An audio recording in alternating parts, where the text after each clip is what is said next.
Eles foram escravizados por outras nações. E eles precisavam de um imperador, um salvador. Messias. E não tinha chegado a Messias.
Você falou que tinha uma encomenda para mim? Ah, mas agora eu vou acabar de contar essa história. Imagina só se você pudesse voltar no tempo. 2000 anos atrás. O pessoal vestido com as roupas daquela época. Uma cidadezinha, na região da Galileia. E naqueles dias, César Augusto ele ordenou um recenseamento fosse feito. Cada um devia voltar para a sua cidade natal para ser cadastrado lá. E José, ele foi para a cidade natal dele também, para Belém, com Maria, sua esposa. E Maria estava grávida. Eles procuraram em todo hospedariam um lugar para Maria ficar, só que eles não acharam. E o único lugar que eles acharam para Maria poder ficar foi numa estrebaria. Então, quando chegou a época, Maria deu à luz, envolveu o menino com panos e colocou deitado numa manjedoura.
bonita.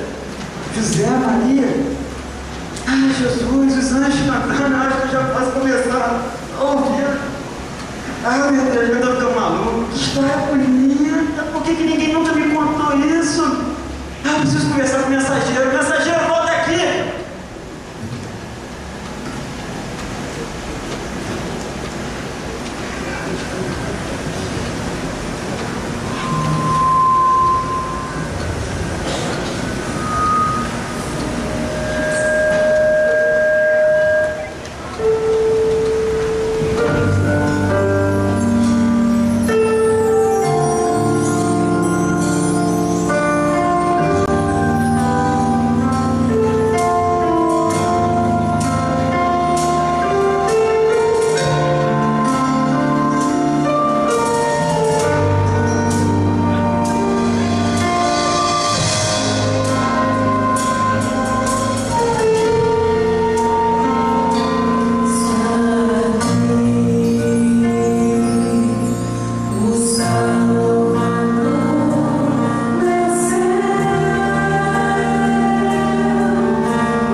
Vão os sinos tocar, escorar.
mensageiro da palavra de Deus.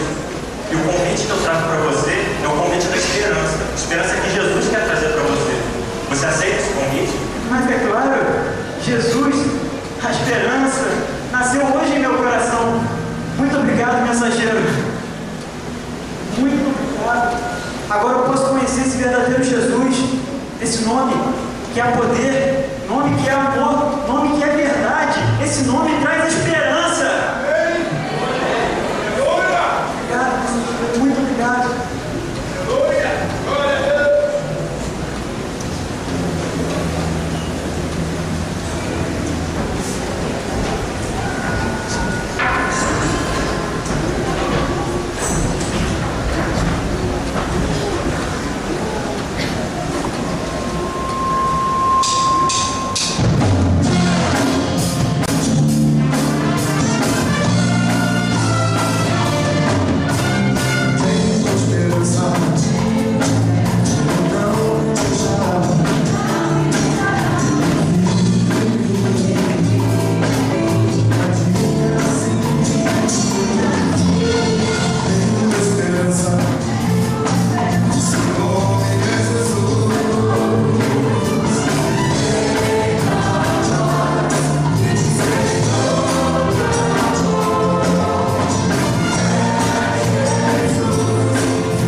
Nós escolhemos para a reflexão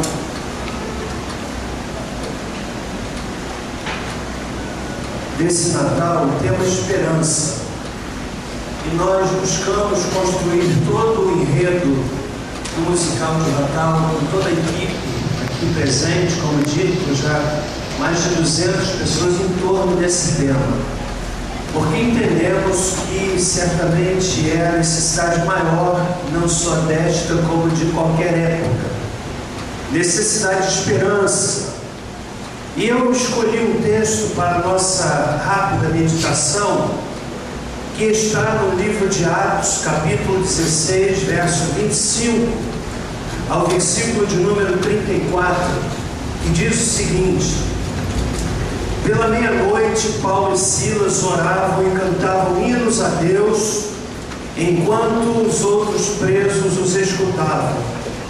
De repente houve um tão grande terremoto que foram abalados os alicerces do cárcere e logo se abriram todas as portas e foram soltos os grilhões de todos. Ora, o carcereiro, tendo acordado e vendo abertas as portas da prisão, tirou a espada e ia suicidar-se, supondo que os presos tivessem fugido.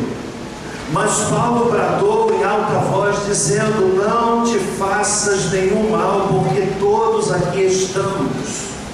Tendo ele pedido luz, saltou dentro e, todo trêmulo, se prostrou ante Paulo e Silas e, tirando-os para fora, disse: senhores, que me é necessário fazer para me salvar? Responderam eles: crê no Senhor Jesus e serás salvo, tu e a tua casa. Então lhe pregaram a palavra de Deus e a todos os que estavam em sua casa. Tomando-os ele consigo naquela mesma hora da noite, lavou-lhes as feridas e logo foi batizado ele e todos os seus. Então os fez subir para a sua casa, pôs-lhes a mesa e alegrou-se muito com toda a sua casa por ter crido em Deus. Certamente que a ideia de esperança, ela se faz mais real, mais concreta, mais presente, exatamente quando percebemos uma situação de perplexidade, uma situação de falta de expectativa, uma situação onde os sonhos se tornam pesadelos. Situações como estas trazem naturalmente à nossa mente e ao nosso coração a esperança. E o que é a esperança? A esperança é a nossa expectativa colocada no futuro próximo de que algo vai mudar, de que as coisas vão mudar, de que o cenário vai mudar, de que a realidade vai mudar. Dentro dessa realidade, a palavra que define esse quadro é exatamente esperança. O texto que está diante de nós, senhores, nos coloca diante de um fato bíblico, de um episódio bíblico que apresenta algumas realidades interessantemente contraditórias. Isso porque, de um lado, nós temos aqui Paulo e Silas, que estavam presos, estavam encarcerados, num cárcere frio, desconfortável, num cárcere que por si só já traz a ideia de isolamento, de sofrimento. Eu tive o privilégio de visitar em Roma o cárcere onde o apóstolo Paulo esteve, e quando eu vi aquela pequena gruta com um espaço mínimo, um lugar frio, um lugar úmido, onde por si só aquela realidade física já traduz um desconforto muito grande. Não obstante o apóstolo Paulo e Silas estarem no cárcere, diz a Bíblia que eles cantavam hinos a Deus e os outros presos os escutavam. E a gente aprende uma coisa, que a questão não é a realidade exterior, mas sim aquilo que acontece dentro do nosso coração. Há pessoas que estão fisicamente livres, não estão com o seu propósito de ir e vir, com a sua liberdade cerceada. São pessoas que podem fazer o que bem entendem, moram em boas casas, têm bons carros, podem comprar boas roupas. No entanto, essa realidade exterior não provoca dentro delas uma satisfação e alegria.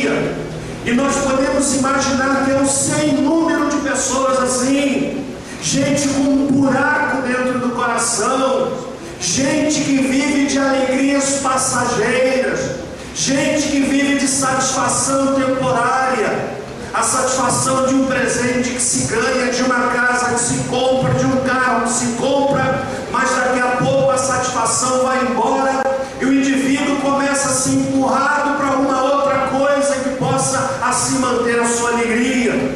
O texto diz: Paulo e Silas estavam encarcerados e lá dentro do cárcere cantavam hinos e louvavam ao Senhor. Isto porque, embora aprisionados fisicamente, estavam livres espiritualmente. Eu posso dizer que há muitos que não estão aprisionados fisicamente, mas são escravos espiritualmente. Por outro lado, nós temos aí um carcereiro que estava na iminência de cometer uma loucura. Diz o texto que enquanto Paulo e Silas oravam e cantavam hinos a Deus, e é uma curiosidade dentre tantas que eu tenho, quando chegar na eternidade, perguntar: meu irmão Paulo, meu irmão Silas, por favor, me diga, qual era a canção que vocês cantaram naquele dia no cárcere? Qual era o hino? Que louvor vocês estavam entoando? É uma das curiosidades que eu pessoalmente tenho dentre tantas. E lá estavam aqueles dois homens, enquanto cantavam, diz o texto, Deus interveio e houve ali um grande terremoto, os alicerces do cárcere foram abalados, as portas se abriram e o carcereiro, que era o responsável diante do Império Romano pela condição dos presos, quando saltou dentro do cárcere, viu as portas abertas, imaginou que os presos tivessem fugido, e num relance veio à sua mente todos os desdobramentos, todas as consequências de ter sob a sua responsabilidade presos que fugiram. Primeiro, a vergonha de ser tido como um mau profissional. Segundo, a culpa. E em terceiro lugar, o medo de ser justiçado pelo fato de ter deixado aqueles presos fugirem. Mas diz a Bíblia que aquele homem, no limite da sua vida, no desespero, na agonia, diz a Escritura que ele estava prestes a tirar a sua própria vida, tirou uma espada e ia suicidar-se. Eu fico pensando, senhores, qual é a realidade de um suicida? Qual é a realidade de alguém que está considerando pôr um ponto final na sua vida?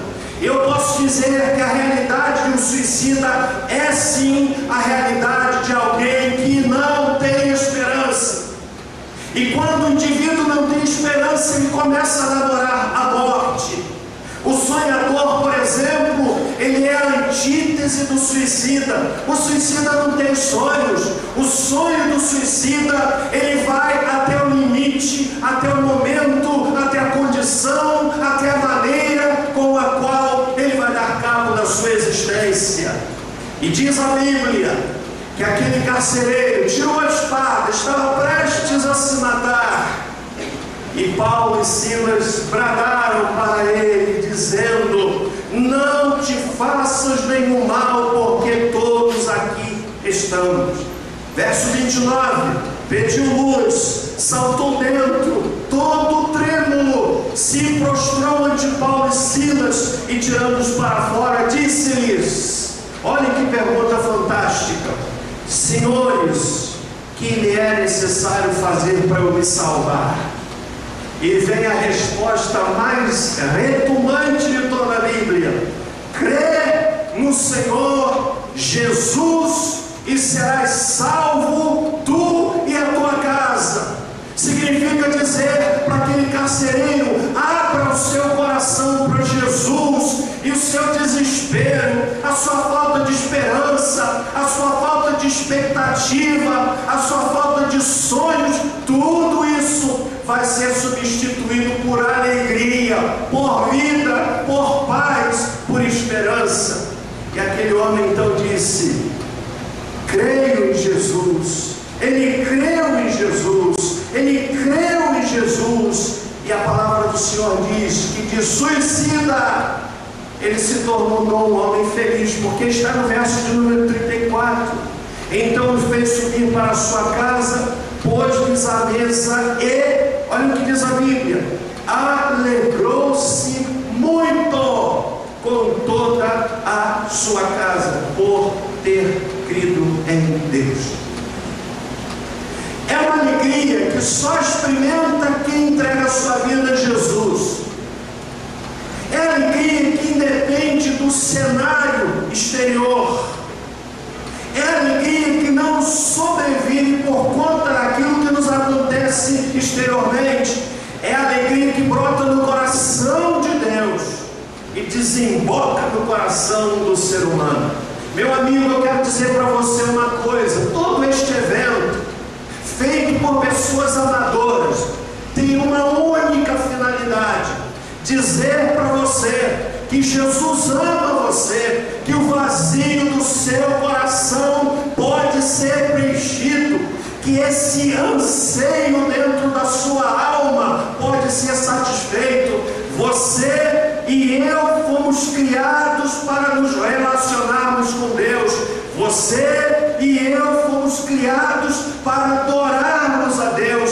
E quando a vida é vivida fora dessa perspectiva, o que impera é o vazio, o que impera é o oco, o que impera são os pensamentos piores possíveis. E nós estamos aqui nessa noite para dizer a você: creia em Jesus, entregue a sua vida a Jesus, e a sua história vai ser mudada, como foi mudada a história desse homem da Bíblia.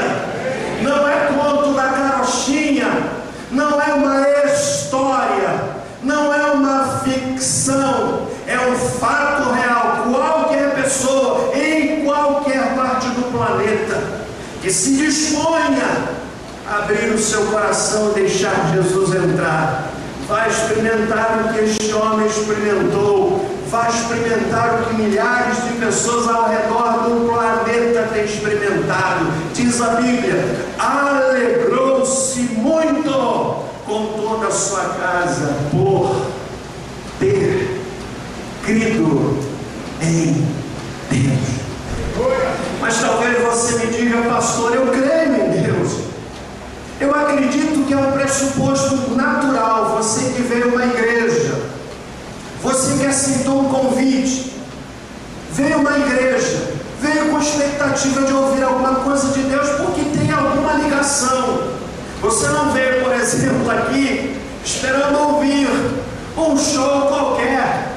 Você não veio aqui esperando ouvir um cantor de música popular. Você veio aqui esperando ouvir coisas de Deus. Talvez você diga: pastor, mas eu já creio em Deus. Mas eu quero dizer para você qual é o sentido bíblico de crer. O sentido bíblico de crer não é apenas saber da existência. A Bíblia diz que esse tipo de crer até o diabo tem. Ele sabe da existência. Crer na Bíblia vai além. Significa entrega, significa doação, significa relacionamento, significa vínculo. A Bíblia convida você e a mim, meu amigo, para desenvolvermos esse tipo de crer. Um crer que se entrega, um crer que se abre. Uma ocasião, o Senhor Jesus Cristo disse assim, embora o texto seja dirigido a uma igreja, ele se enquadra também a realidade de cada um de nós. Lá no livro do Apocalipse, capítulo 3, verso 20, Jesus disse assim: eis que estou à porta e bato. Se alguém ouvir a minha voz e abrir a porta, entrarei em sua casa e comerei e cearei ele comigo. É uma linguagem figurada. Jesus diz: eu estou à porta e bato. Que porta é esta? É a porta do seu e do meu coração. Como é que ele bate? Bate de muitas maneiras. Bate através de um musical, bate através da mensagem das crianças, bate através de uma leitura bíblica, através de uma mensagem que ouvimos no rádio.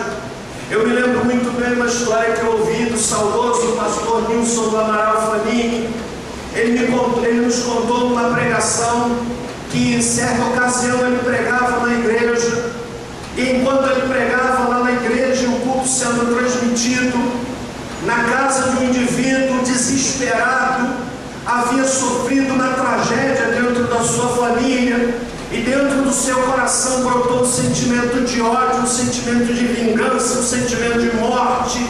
Saiu da sua casa, enquanto passava pela sala, lá estava o pastor pregando, e dizia assim: quem sabe você que está saindo agora, querendo cometer uma loucura, querendo tirar a vida de alguém. E ele pensou: é a televisão falando comigo. E sentou-se, começou a ouvir a mensagem, e a mensagem do Evangelho, que é uma espada de dois gumes, é a Excalibur de Deus, que penetra o coração mais endurecido, que divide a alma do homem, que revela os segredos mais íntimos da mente do coração do homem. A palavra de Deus atingiu o coração daquele homem, ele se assentou, ouviu a palavra, e o Espírito Santo de Deus impactou a sua vida. Os pensamentos ruins, os desejos ruins, tudo saiu. E quando a pregação terminou, aquele homem era uma nova criatura. Sabe por que acontece isso, meu amigo? Porque aconteceu com este homem, acontece com qualquer pessoa. Alegrou-se muito por ter crido em Deus. Eu quero lhe convidar nessa noite a experimentar o que este carcereiro experimentou. Eu estou falando aqui para muita gente, pessoas que talvez já sejam amigas do Evangelho, vieram bondosamente assistir a este musical, mas eu quero dizer a você que, para além do aspecto artístico, para além do aspecto musical, a nossa finalidade primeira é de dizer a você que Jesus veio ao mundo porque ama você e ama a mim.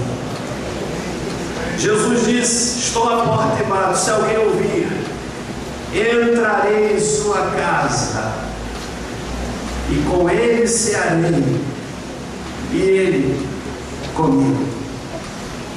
Aí eu me lembro daquela história que eu quase não contei aqui nesta igreja, daquele homem que, voltando para sua casa, quis presentear a sua esposa. Passou em uma loja e comprou um belo quadro e disse: minha esposa vai agradar-se muito desse quadro, porque ele sabia que algumas coisas a sua esposa gostava. Ela gostava de sapatos, de roupas, de bolsa e de quadro.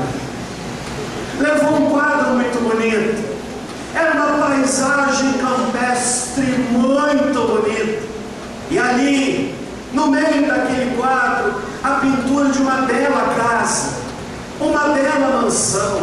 Embrulhou o presente, chegou em casa, disse: querida, eu tenho um presente para você. E qual é a mulher que não gosta de presente? Qual é a mulher? Qual é a mulher que não se muda um pouquinho do seu mau humor na terapia do shopping? Maridos, terapia do shopping. Mulher aborrecida, leva ao shopping e ela vai voltar melhor. E mais ainda se você der um par de sapato.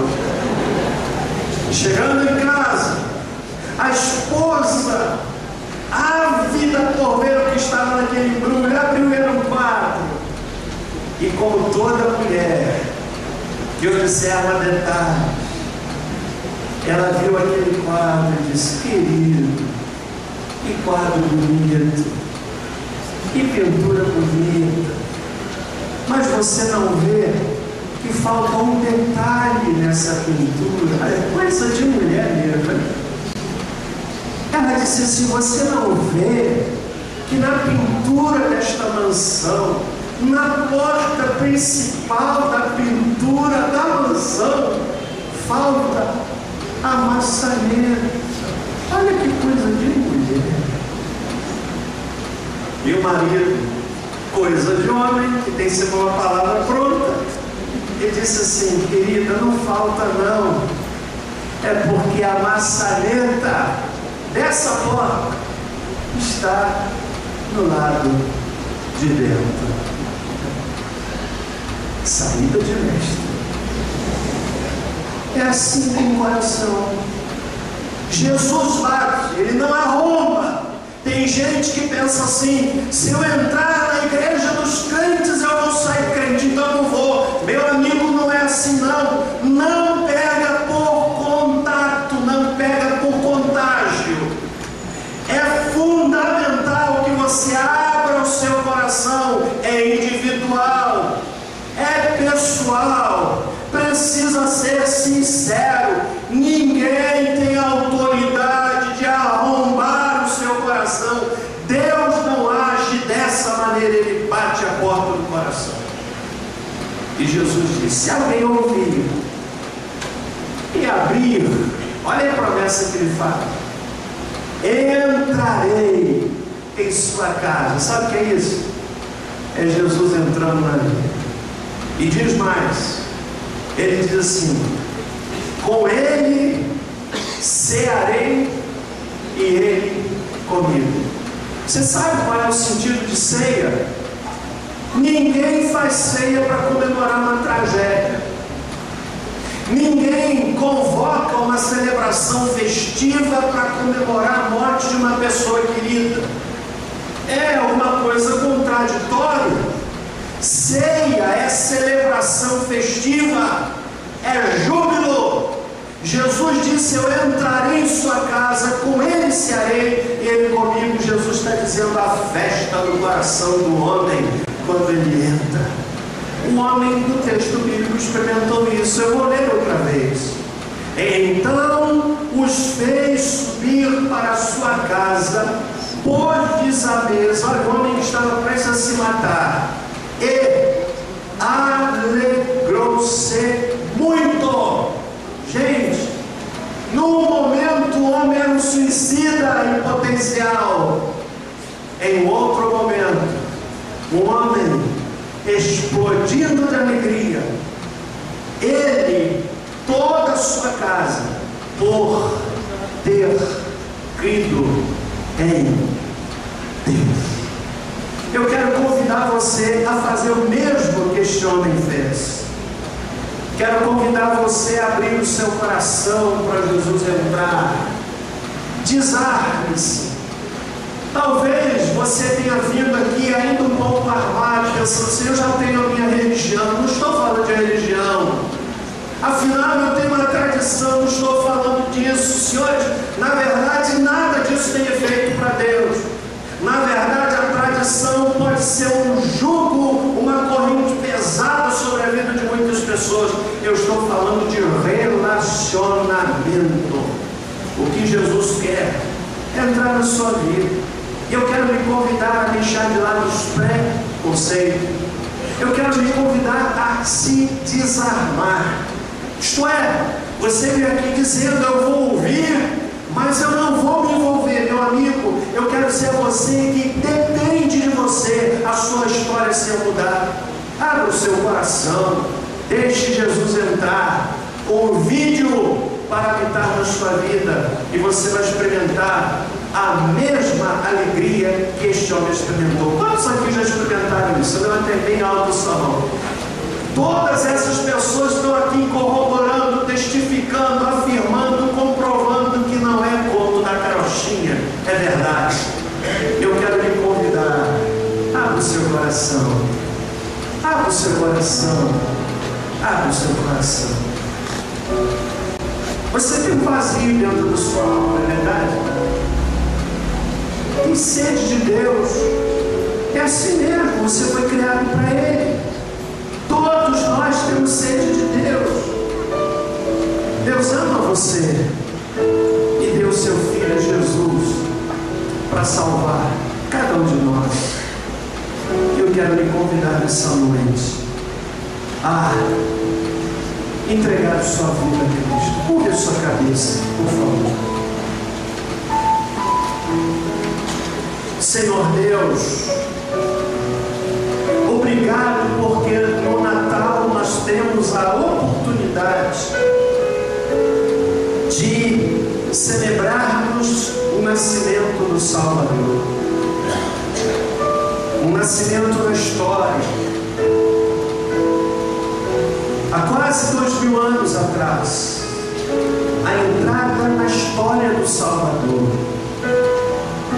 Mas mais do que entrar na história, um fato histórico, no lugar, numa geografia, numa cronologia, Jesus deseja nascer no coração de cada pessoa. Mais do que um fato histórico, Jesus quer ser um fato pessoal. Há pessoas aqui, Deus, em cujo coração há um vazio, em cuja alma há sede de Ti. E eu oro para que nesta noite, desprovidas de todo preconceito, de todo obstáculo, se abram corajosamente para Jesus. Quero convidar você, meu amigo, que quer hoje entregar a sua vida a Jesus.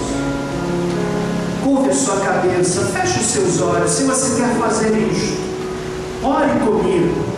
Eu vou fazer aqui uma oração e eu quero lhe convidar a fazer suas as minhas palavras. Uma oração simples, através da qual você estará entregando a sua vida a Jesus. Eu a farei pausadamente. Eu encorajo a repeti-la baixinho. Ninguém precisa ouvir, mas deixe os seus lábios balbuciarem as palavras. Diga comigo: Senhor Jesus, venho à tua presença.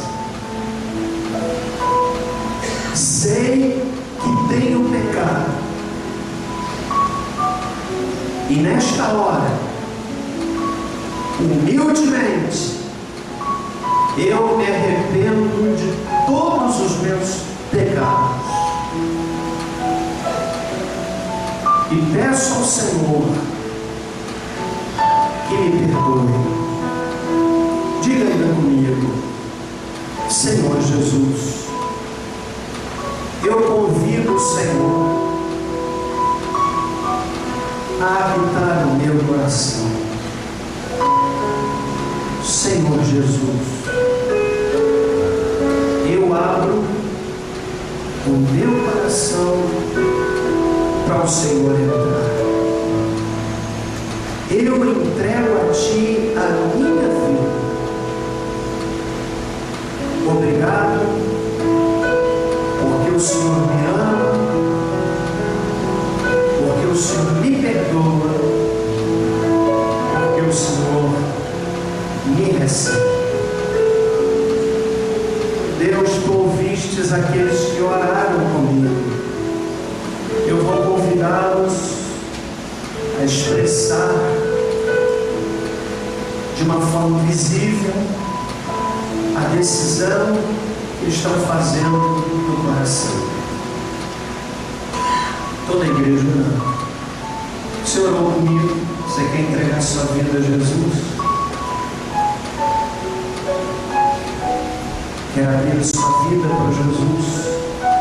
Se você fez isto, orou comigo, levante sua mão onde você está dizendo: pastor, eu entreguei minha vida a Jesus. Deus abençoe este moço. Pode baixar a sua mão. Alguém mais?